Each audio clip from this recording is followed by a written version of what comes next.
My name is Felix Walton, and deep down the Marvel movies are pretty important to me. I love to talk about how I'm burnt out on superhero movies, but I'm caught up in the excitement for Avengers Endgame anyway. I've been watching them all again, and the truth is that despite everything, these movies are fun. I just can't stay mad about it. I've seen these characters grow over more than a decade. Iron Man came out when I was 8 years old. This series has spanned my entire adolescence, and with a series that long, there are bound to be some entries that just aren't as celebrated as the rest. Marvel movies are usually quite good, but there are some that stand out for being especially As I've been watching these movies again though, I've realized that even some of the weaker entries are better than I remember. Today I want to highlight two of those films that I think deserve some more appreciation. It's pretty evident that I have a soft spot for big green dudes, so you know that I love The Incredible Hulk. This movie has Edward Norton, Tim Roth, and Ty Burrell in it. Talk about a star-studded cast. I didn't have to mention it, but I want as many people as possible to remember that Tim Roth and Ty Burrell are out there in the MCU. I can't possibly be the only person who finds that entertaining. Well, I guess Tim Roth is this flamey freak now, but I'm getting ahead of myself. The Incredible Hulk is the only MCU film to be produced by Universal Pictures, and it's also quite stupid. It is, in fact, so stupid that it's kinda awesome. The Hulk is an inherently goofy and weird thing, but the actual narrative frame is pretty bland. The Hulk is scary and misunderstood, but deep down he has a heart of gold. Put him in a conflict with the military and give him a love interest who truly understands him, and bing bang boom, that's your Hulk movie. That's what this movie is, that's what most Hulk movies are, and I guess it works. The fun stuff about the Hulk isn't this basic premise though. It's the stuff that they pile on top. The Incredible Hulk is like a scoop of vanilla ice cream, and they've just drowned it in chocolate sauce and marshmallows and caramel, and they put like a wafer in there too, and it's sickening, but it's also so good. This movie is just jammed full with sticky sweet nonsense. Okay, like Ty Burrell's character for example, I truly don't understand what his point is beyond being a guy that just gets fucked over. Like, they try to treat him as the Chad to Bruce Banner's nice guy, but he turns out to be a genuinely good and supportive boyfriend. Also, it's pretty funny that they picked Ty Burrell to be the Chad character, but whatever, that's fine. I feel so bad for him when Edward Norton totally just makes out with his girlfriend. He did snitch on the Hulk, but then he immediately regretted it. Like, come on, he doesn't deserve to be treated this badly. One thing I genuinely enjoy about The Incredible Hulk is the first half hour or so, which I actually see as a pretty well-made and tense sequence. With that being said, it still has its fair share of bafflingly dumb shit. Like the bizarre string of coincidences which leads to the Hulk being found in Brazil. Bruce Banner works at a bottling plant, despite the fact that his blood is apparently really dangerous, and then he cuts his finger while he's trying to impress his boss. The blood falls onto the production line and Bruce panics a bit, but discovers that it missed the bottles. Phew. Little does he know that it actually did get in one of the bottles. Uh-oh. Stan Lee drinks it and gets gamma poisoning, and that info makes its way to Colonel Ross, who decides to, and I quote, "Get our agency people looking for a white man at that bottling plant." That is sincerely how Bruce Banner gets tracked down by the military. It's like a comedy movie, I love it so much. My favorite part of The Incredible Hulk is by far the Abomination. Tim Roth plays a character who wants to punch the Hulk so bad that he turns into a giant freakazoid monster to do it. Honestly, it reaches a point where his only motivation is I want to punch the Hulk, and it cracks me up every time. Tim Roth's performance is just indescribably charming, and maybe that's just because I relish in cheesy nonsense, but how can you not adore this sweaty little man? I want more. His character just never fails to make me laugh, especially the bit where the Hulk just kicks him into a tree and he flops about for a bit. At the end, when Tim Roth is in his yucky mode, he's like swinging this chain flail thing around. So the Hulk cracks the ground, and I kid you not, the Abomination slips into the crack and loses his grip on the chain, and it flies up into the air and bonks him on the head. That is literally the turning point of the fight. This is the climax of the movie. You can't make this stuff up. Well, I guess someone had to, but I swear this is the funniest MCU film. Like what, are you gonna tell me that Ant-Man is better than this? I think my favorite part of the whole experience though was during the after credits scene. Colonel Ross is sitting in a bar finishing off his drink and then says, Reload. This is the best movie ever made.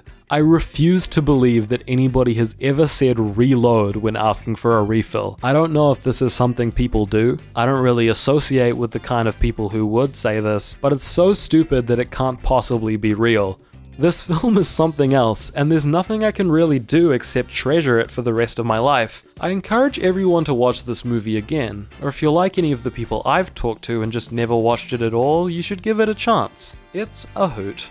Captain America, the First Avenger, is by all accounts a pretty decent but average movie. It's not stupid like the Hulk, and it's been eclipsed by its sequels, but goddammit, this movie has heart. Captain America feels like it has the blood of Indiana Jones flowing through its veins. This is an old school adventure film through and through. We have a mystical artifact stolen by the Nazis and used for nefarious purposes. We have a protagonist who's too good for this earth and is dedicated to protecting the world. And most importantly, we have a high-octane chase scene through the city streets. This is an Indiana Jones movie and you can't convince me otherwise. What I respect most about this movie is its dedication to this goal, of not just setting a movie in the 1940s, but by framing it in the style of an old adventure serial. I get the feeling that the filmmakers really understood what they were going for, and it all clicks into place. It's hard not to feel a little bit nostalgic as I watch this, despite the fact that the era it harkens back to is well before I was born. The reason this sentimentality is so palpable, even for me, is because Captain America is less of a callback to the 1940s and more of a callback to the art of the 1940s. It's a comic book movie after all.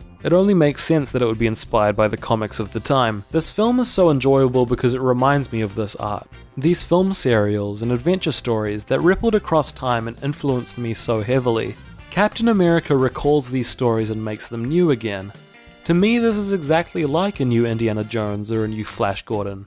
Not because it reminds me of a time I used to live in, or a movie I saw in cinemas, but because it reminds me of the movies my parents showed me when I was younger. Just as Indiana Jones inspires me, it too was inspired by its parentage, and that chain probably extends for generations. I think that's why a lot of people my age feel nostalgia for decades long before our time. It's just the effect of how we pass down art through the ages. It's no coincidence that the 30-year cycle also works as a general age gap between children and their parents. That's a story for another day though. My point is that Captain America's history runs a lot deeper than its setting. One of the strongest appeals of Captain America is its characters. I think as far as origin story casts go, Steve Rogers and Peggy Carter are some of the best. They're interesting characters individually, but their chemistry steals the show, and I think they're the best romantic pair in the MCU because of it. Coincidentally, they're probably the only romantic pair to get any sort of closure in the 10 years they've been making these movies. Steve in particular is just so wholesome, and his role as Captain America doesn't just feel like an inevitability. Instead, it's a payoff that was earned through his character. His personality doesn't change when he becomes Captain America. He's just given the means to do what he would have always done. In a sense, Captain America's strength comes from that personality. Anybody could have been injected with that serum, but only he could be Captain America, which is cool and an aspect of his character that I really like. It's not like the film does anything crazy or deep with Steve Rogers, but he's a really likable hero, and Chris Evans pulls it off just as well here as he did in later films. Peggy Carter kinda just exudes power in every scene she's in, and I wish she was in it more. At one point, she shoots a pistol from really far away at a moving car and gets the driver right in the head, and I was pretty much sold on her at that point. Captain America makes me smile because of just how sincere it feels. It loves its audience, and come on, how can I not love it back? The Incredible Hulk is like this chaotic evil mess of a film, but Captain America is as pure as the heart of its protagonist. I think this is a movie that deserves to be cherished far more than it is, and I hope that it finds some of that recognition someday. Both of these films are just really unique and frankly weird. I find myself rewatching the Marvel movies quite often, and I always love returning to these two. To me, they just remind me of why I love film, which I'll acknowledge is really stupid. These are big budget fat stacks movies that a lot of people watched, and here I am praising them like they're hidden masterpieces. But what these movies really highlight for me is that a film doesn't have to be a masterpiece to be special. In fact, it doesn't even have to be close. And they can be special for completely different reasons as well. The Incredible Hulk is an undeniably trashy movie, but it's just so endearing. I'm not the kind of person that enjoys things ironically, What attracts me to a movie is its sincerity, and The Incredible Hulk has that in spades. Films that try to mimic the success of The Room and Birdemic usually miss this completely, and end up feeling really cynical. I'm not saying that The Hulk is as bad as those two movies by any means, but it captures a similar spirit of reckless sincerity, just with an absurdly high budget. Captain America, on the other hand, is a movie that I actually think deserves more critical recognition. The things it does really well. I wish more people talked about Captain America as a tribute to 40s media, but as I mentioned before, it's kind of been overshadowed by its sequels in terms of critical consensus. What its sequels don't have, however, is the adventurous energy that Cap's first outing exudes. At the end of the day, these movies pump me up and get me excited, and isn't that exactly the point?